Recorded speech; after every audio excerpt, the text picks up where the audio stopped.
رحمة الله وبركاته نحمده ونصلي على رسوله الكريم أما بعد أعوذ بالله من الشيطان الرجيم بسم الله الرحمن الرحيم إن الدين عند الله الإسلام صدق الله العظيم সিদ্দিকিয়া বিশ্ব ইসলাম মিশন কোরআনী সুন্নি জমিয়তুল মুসলিমিন হিজবুল্লাহ ফুরফুরা দরবারের নাটোর জেলা সম্মেলনের আজকের এই সম্মেলনের মধ্যমণি প্রধান মেহমান সভাপতি রাসূল করিম সাল্লাল্লাহু আলাইহি ওয়াসাল্লামের প্রধান সাহাবী মুসলিম জাহানের প্রথম খলিফা হযরত আবু বকর রাদিয়াল্লাহু তাআলা আনহুর বংশধর ফুরফুরার গদ্দিনিশিন পীর শাইখুল হাদিস আল্লামা আবু বকর আব্দুল হাই মিশকাত সিদ্দিকী আল কুরাইশি হাফিজাহুল্লাহ।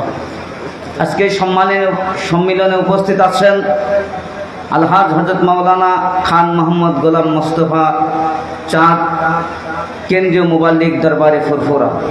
এছাড়াও সম্মানিত ওলামায়ে হযরত, ফুরফুরান মুহিব্বিন, মুআল্লিমিন সকল ভাইদের প্রতি আন্তরিক সালাম। আসসালামু আলাইকুম ওয়া রাহমাতুল্লাহি ওয়া বারাকাতুহু। আমি আমার ভূমিকার মধ্যে পবিত্র কোরআনুল কারীমের সূরা আল ইমরানের 19 নম্বর আয়াত থেকে তেলাওয়াত করেছি। আল্লাহ রাব্বুল আলামিন এই আয়াতখানার ভিতরে ঘোষণা করেছেন ইন্নাদ-দীনা ইনদাল্লাহিল ইসলাম। আল্লাহ রাব্বুল আলামিনের কাছে একমাত্র মনোনীত দিন হলো ইসলাম। পৃথিবীতে অসংখ্য ধর্ম আছে, যেগুলা ধর্মকে মানুষ ধর্ম হিসাবে পালন করে থাকে। তো সকল ধর্মের মধ্য থেকে আল্লাহ তাআলার কাছে একমাত্র সত্য ধর্মের নাম হলো ইসলাম। এই ইসলাম ধর্মের প্রচারের জন্য যুগে যুগে নবী এবং রসুল এসেছেন, সকলেই এই ইসলাম ধর্মের দাওয়াত দিয়েছেন। নবী এবং রাসূলদের পরে সাহাবায়ে কেরামগণ, তারপরে ওলামা হযরত, অনেক ওলি আল্লাহ, তারা এই দ্বীনের দাওয়াতের পিছনে তারা মেহনত করেছেন, এখনো করে যাচ্ছেন। তো সেই ধারাবাহিকতায় ভারতের হুগলি জেলার ফুরফুরা নামক গ্রামে রাসূল করিম সাল্লাল্লাহু আলাইহি ওয়াসাল্লামের বংশ এবং তার প্রধান সাহাবী আবু বকর রাদিয়াল্লাহু তাআলা আনহুর বংশ থেকে এবং অনেক পীর আউলিয়াগণ এই ফুরফুরায় এসে অবস্থান করেছিলেন। ওই সময় ফুরফুরা অঞ্চলে বসতি ছিল অমুসলিমদের, মুসলমানদের বসবাসী ছিল না। তো ওনারা তাদের কাছে এই ইসলামের দাওয়াত নিয়ে গিয়েছেন। এই ধারাবাহিকতায় ফুরফুরার জমিনে জন্মগ্রহণ করলেন ঊনবিংশ শতাব্দীর মাঝামাঝি এসে মুজাদ্দিদ জামান হযরত আবু বকর সিদ্দিকী আল কুরাইশি রাহমাতুল্লাহ আলাইহি। তিনি অক্লান্ত পরিশ্রম করেছেন।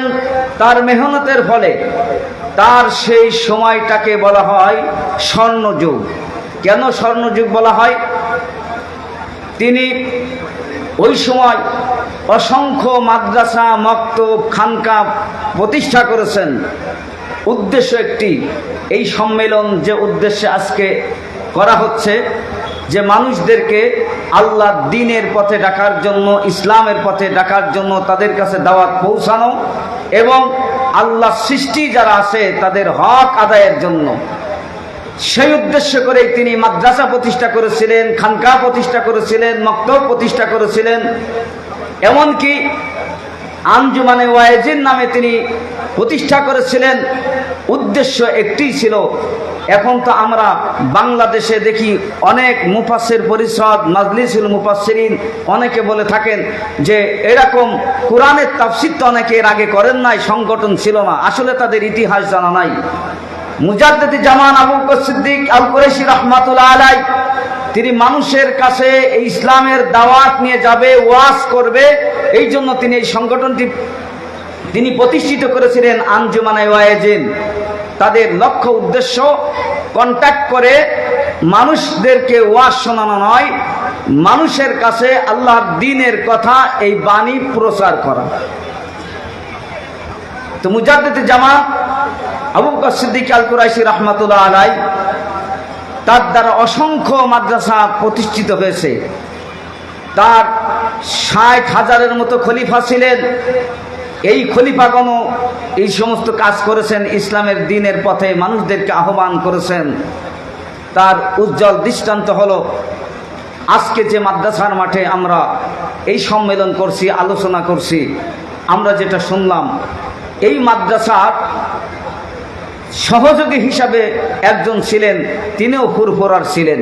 তাহলে আমরা যদি হিসাব করি, বাংলাদেশে পুরাতন মাদ্রাসাগুলার নাম যদি আপনি দেখেন, যেখানেই দেখবেন সিদ্দিকিয়া নাম আছে, মনে করবেন এই অধিকাংশ প্রতিষ্ঠানগুলা ফুরফুরা কর্তৃক প্রতিষ্ঠিত। যারা বলেন সুবহানাল্লাহ।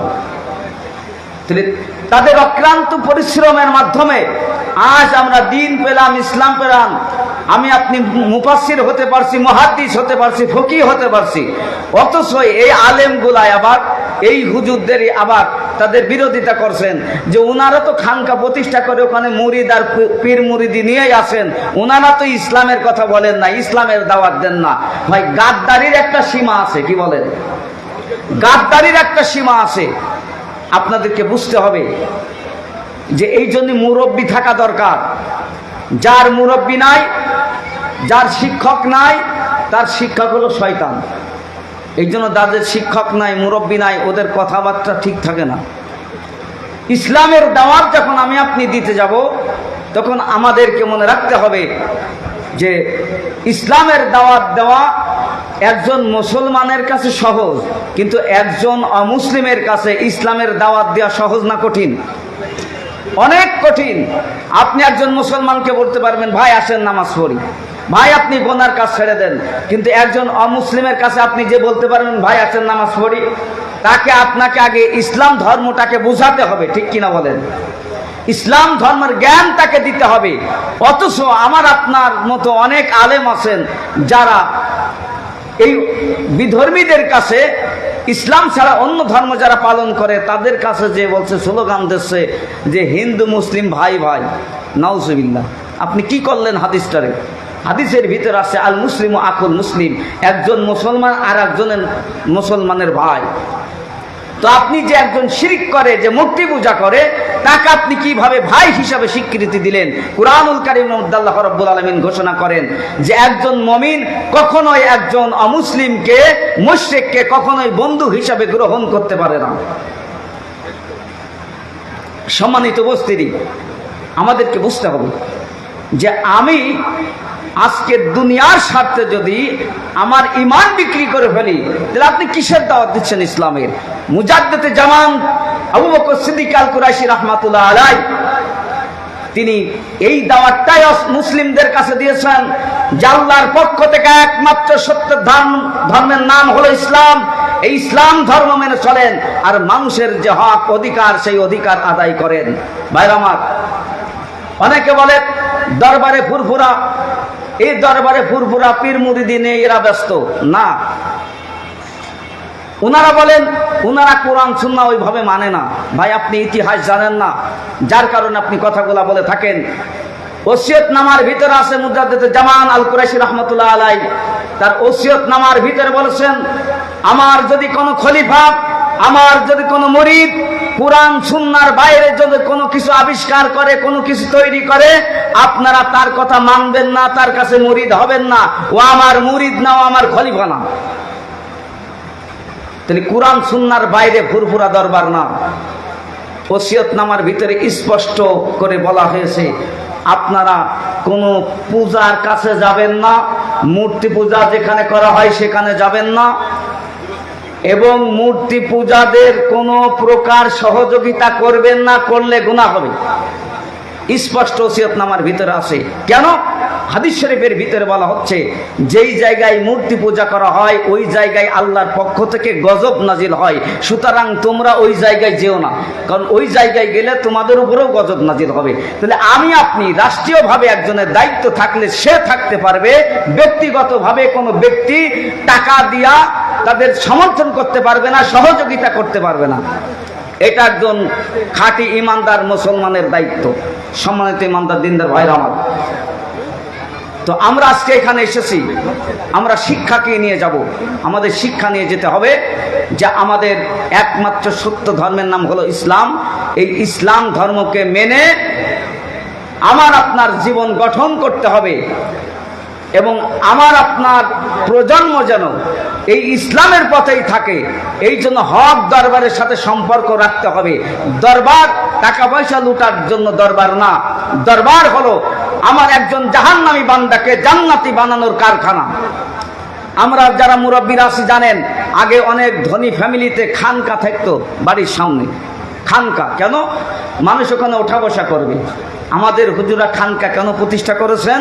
ওখানে মানুষ আসবে, বসবে, তাদের কাছে যেন দিনের কথা বলা যায়, দিনের প্রচার করা যায়। উদ্দেশ্য এটা।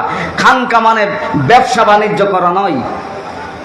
সম্মানিত মানদার দিনদার ভাই আমার, আমি আপনাদের সামনে আর বেশি লম্বা চওড়া বক্তব্য দিব না। তবে আমি এর একটি কথা বলতে চাই, সেটা হচ্ছে দরবারে ফুরফুরা এমন একটি দরবার, যেই দরবার হচ্ছে তাকওয়ার উপরে প্রতিষ্ঠিত। কেমন তাকওয়া? মুজাদ্দিদে জামান আবু বকর সিদ্দিক আল কুরাইশি রাহমাতুল্লাহ আলাইহি, তিনি ফরিদপুরে এসেছিলেন প্রোগ্রামে। ওখানে রেল কোম্পানির কাঠ নিয়ে তার খাবারগুলা পাকানো হয়েছিল।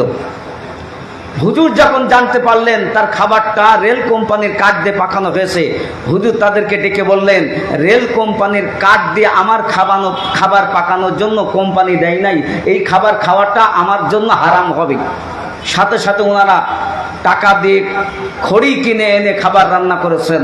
আমার বাংলাদেশে এমন আলেম আছেন যারা সুদ ঘুষের সাথে জড়িত, হারামের সাথে জড়িত। আপনি আবার ইসলামের কথা বলছেন, এই হক্কানি আলেমদের বিরুদ্ধে, পীরেদের বিরুদ্ধে আপনি কথা বলছেন। আপনি বলছেন আল কোরআনের আলো ঘরে ঘরে জ্বালো, অথচ আপনি কোরআন করতে পারেন না, আপনার স্ত্রী কোরআন পড়তে পারে না, আপনার ছেলে মেয়ে কোরআন পড়তে পারে না, তা আপনার ঘরে আলো নাই, আপনি আলো জ্বালবেন কোথায়? তাহলে আল কোরআনের আলো আগে নিজের ঘরে জ্বালতে হবে। আল্লাহ তাআলা এই জন্য বলছেন কোরআনুল কারীমের ভিতরে, কু আনফুসাকুম ওয়া আহলিকুম নার, জাহান্নামের আগুন থেকে আগে নিজে বাঁচো, এরপরে অন্য চিন্তা করো, তোমার পাড়া প্রতিবেশীকে বাঁচাও। তাহলে আগে নিজেকে বাঁচাতে হবে। আমাদের জ্ঞানের স্বল্পতার কারণে আমরা আবেগী হয়ে অনেক সময় বাছ বিচার না করে আমরা নিজেদেরকে ছাপাইয়ের জন্য, নিজের মতকে প্রাধান্য দেওয়ার জন্য অনেক সময় হারাম জিনিসকেও আমরা সমাজে প্রতিষ্ঠিত করতে চাই। নাউজুবিল্লাহ। না, আমার যদি ভুল হয় আমি স্বীকার করে নেব যে এটা ইসলামে হারাম করেছে, আমার ভুল হয়েছে, আমি ভুল করেছি, স্বীকার করতে হবে। এটাই একজন ইমানদার মুমিনের দায়িত্ব এবং কাজ। সম্মানিত উপস্থিতি, তো ফুরফুরা দরবার, এই দরবারে মুজাদ্দিদ জামান ওসিয়ত করে গিয়েছেন যে আমার দরবারে আমার পরে আমার বড় সাহেবজাদা তিনি গদ্দিনিশীন হবেন, তারপরে তার বড় সাহেবজাদা গদ্দিনিশীন হবেন, তারপর তার বড় সাহেবজাদা গদ্দিনিশীন হবেন। তাহলে মুজাদ্দিদ জামান আল কুরাইশি রাহমাতুল্লাহ আলাইহির পরে তার বড় সাহেবজাদা তিনি ছিলেন শাহ সুফি আবু নসর আব্দুল হাই সিদ্দিকী আল কুরাইশি রাহমাতুল্লাহ আলাইহি। তার বড় সাহেবজাদা আবুল আনসার মোহাম্মদ আব্দুল কাহার সিদ্দিকী আল কুরাইশি রাহমাতুল্লাহ আলাইহি। তার বড় সাহেবজাদা আজকের আমাদের এই সম্মেলনের যিনি মধ্যমণি, যিনি সভাপতি, প্রধান মেহমান, শাইখুল হাদিস আল্লামা আবু বকর আব্দুল হাই মিশকাত সিদ্দিকী আল কুরাইশি রাহমাতুল্লাহ আলাইহি, উনি যে গদ্দিনিশীন হিসাবে দায়িত্ব পালন করছেন মুজাদ্দিদ জামান আল কুরাইশি রাহমাতুল্লাহ আলাইহির ওসিয়ত অনুযায়ী, আপনি যদি এই হুজুরের যদি অনুকরণ না করেন, তাকে যদি না মানেন, তাহলে আপনি মুজাদ্দিদ জামান আল কুরাইশি রাহমাতুল্লাহ আলাইহিকে আপনি মানলেন না, কারণ তার ওসিয়ত এটা। সম্মানিত ভাইরা আমার, আমরা আমাদের হুজুরকে মহব্বত করি, ভালোবাসি, অন্ধ হিসাবে না। আপনারা দেখবেন অনেক পীর সাহেব বাংলাদেশে আছেন, কিন্তু আমাদের পীর সাহেব অনেকেই যান আলহামদুলিল্লাহ, কিন্তু আমাদের পীর সাহেব দেখবেন গ্রাম অঞ্চলে, প্রত্যন্ত অঞ্চলে যেখানে হেঁটেও যাওয়া লাগে, তিনি পুরো গ্রাম নেন। অনেকে আছে এরকম গ্রাম অঞ্চলে পুরো গ্রাম করেন না, শুধু শহর কেন্দ্রিক করেন, জেলা লেভেল, থানা লেভেল। আর আমাদের হুজুর গ্রাম অঞ্চলে, পাশাপাশি গ্রাম হলেও অনেক সময় মাহফিল করেন। কারণ উদ্দেশ্য কি? উদ্দেশ্য একটাই, আল্লাহর দ্বীন মানুষের কাছে প্রচার করা। এটাই হচ্ছে আমাদের দায়িত্ব। আমার আপনার দুনিয়ার স্বার্থের জন্য ইসলাম আসে নাই, ইসলাম আসছে মানুষদেরকে, জাহান্নামী মানুষদেরকে জান্নাতি বানানোর জন্য। সম্মানিত ভাইরা আমার, এই জন্য ফুরফুরার সাথে যদি আপনারা থাকেন আপনাদের লস নাই, কারণ এই ফুরফুরা দরবার আপনাকে হকের রাস্তা দেখাবে, সঠিক রাস্তা দেখাবে। যারা মুরব্বী আছেন তারা আমাদের থেকে অনেক ভালো জানেন, যাদের সাথে এই দরবারের সাথে যাদের সম্পর্ক আপনারা দেখেছেন এই দরবারে। এই জন্য আবুল আনসার সিদ্দিক আল কুরাশি রহমতুল্লাহ তিনি বলে গিয়েছিলেন, তোমাদের কোনো ভয় নাই, আমি আবুল আনসার চলে যাচ্ছি, তবে তোমাদের মাঝে আমি একটি অস্ত্র রেখে গেলাম। সেই অস্ত্র হলেন আমাদের বর্তমান পীর সাহেব হুজুর, যিনি বলেন আলহামদুলিল্লাহ। তাহলে আমাদের হুজুর যেভাবে আমাদেরকে দিক নির্দেশনা দেবেন, আমরা হুজুরের দিক নির্দেশনা অনুযায়ী আমরা চলবো। আমরা তো ওয়াইজিন, আমরা কোনো জায়গায় কথা বলতে গেলে যেহেতু আমাদের মুরব্বী আছেন, এই জন্য আমরা মুরব্বীর অনুসরণ করে, হুজুরের আমরা অনুসরণ করে যে পরামর্শ দেন সেই পরামর্শ অনুযায়ী আমরা আলোচনা করি। এই জন্য আল্লাহর রহমতে আমাদের ওই রকম ভুল হয় না। আপনি বারবার ভুল করবেন আর আল্লাহর কাছে ক্ষমা চাইবেন, তো বারবার ভুল করবেন, আল্লাহর কাছে ক্ষমা চাইবেন। আলেম হয়ে যদি বারবার একটা মানুষ ক্ষমা চায়, তাহলে ওই আলেমের সমাজের মানুষ আর বিশ্বাস করতে পারে না, বলে এইটা বললেও মনে হয় ভুল। ভাইরা আমার, এই জন্য আমার অনুরোধ আপনাদের প্রতি, সেটা হচ্ছে এই দরবারের সাথে সম্পর্ক রাখবেন, ইনশাল্লাহ ঠকবেন না। এবং গদ্দিনিসীন হুজুর যেভাবে আমাদেরকে দিক নির্দেশনা দেবেন, আমরা ইনশাল্লাহ সেই দিক নির্দেশনা মোতাবেক আমরা চলার চেষ্টা করব। আল্লাহ রাব্বুল আলামিন আমাদের সকলকে যেন আল্লাহ তাআলা দিন মেনে, ইসলাম মেনে প্রকৃত ঈমানদার, প্রকৃত মুসলমান হয়ে আল্লাহ তাআলা আমাদের মৃত্যুবরণ করার তৌফিক দান করুক। আমিন। আখির দাওয়ানা আলহামদুলিল্লাহি রাব্বিল আলামিন। আসসালামু আলাইকুম ওয়া রাহমাতুল্লাহি ওয়া বারাকাতুহু।